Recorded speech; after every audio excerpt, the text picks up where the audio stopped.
Okay, we're on to question 2.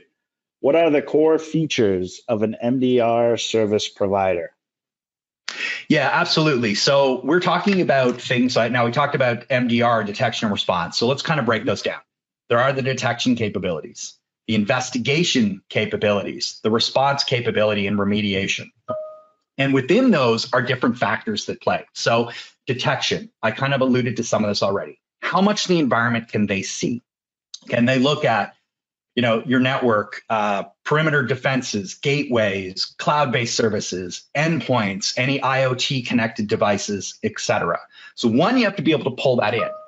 That's the first part of the challenge. The second one you look at is how do they do that? Are they just aggregating alerts? So are they just bringing in effectively whatever any other system kicks out?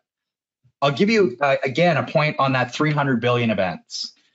All those criticals were all the kind of things that didn't get detected by those systems. Again, it's not a criticism of those systems, but you can't detect everything. You're not going to stop everything in a implicit way. So the second part of detections comes down to artificial intelligence, to services like Uevo, which is user and entity behavior analytics. So think of it like this. I've got one axis of my compass, right? Is let's call it the north-south traffic. Is all the the internet traffic, what goes in and out of your environment. The east-west traffic would be all the endpoint to endpoint things, right? Printers and laptops and email communications back and forth. And of course, they go outside to see your servers and all that kind of stuff. Just keep it simple.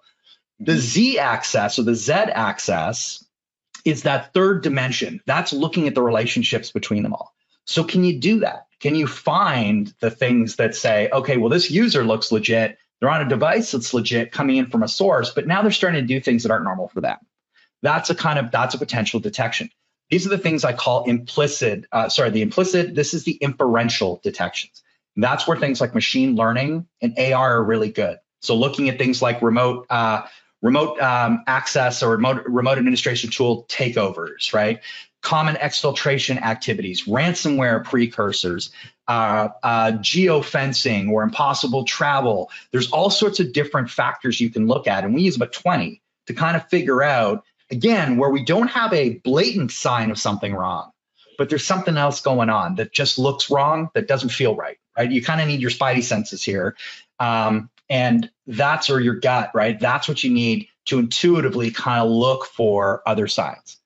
Then when you investigate, are you pulling that information? Where do you pull that information from? How long does it take to investigate? Are you going to multiple sources or is it all integrated in one place? And then on the response side, I think you need to break your response into 2 pieces. And you need to do this for scale and speed.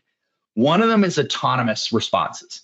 These are things like where I see like I said, implicit bad things. Someone's account has been compromised and we found their credentials in the dark web.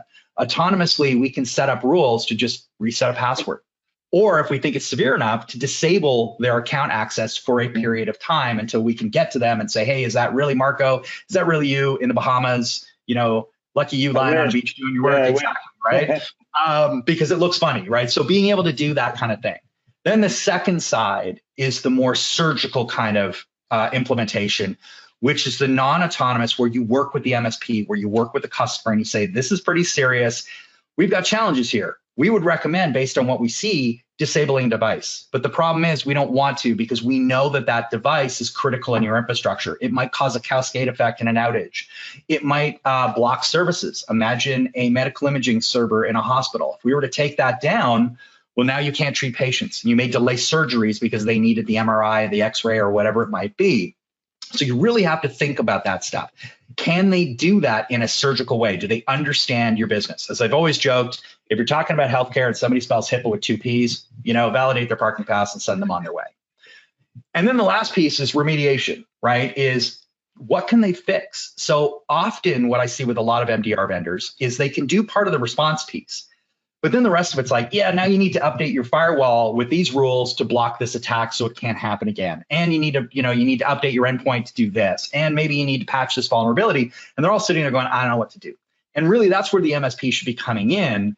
But often it becomes this hot potato, right? Where everyone's sort of struggling. And I think there, if you don't have a clean division of duty between all 3 parties, you're going to see a lot of problems, right? Because the MDR vendor is going to go to the customer and say, hey, you got to patch this system. And then if they don't tell the MSP because you don't have that control and visibility, you're in for a repeat attack. And of course, there's going to be an awful lot of finger pointing when that occurs. Yeah, great. Yeah, I'm clearly biased, but from an MSP standpoint too, I think like multi-tenancy and fast and easy deployment through whatever RMM tool you have. And also on the flip side, like this idea of an open concept, right? Where whatever provider you choose isn't telling you, hey, you've made these investments over here. You now have to rip out even more tools to then add on MDR. So I think those are all sort of key features.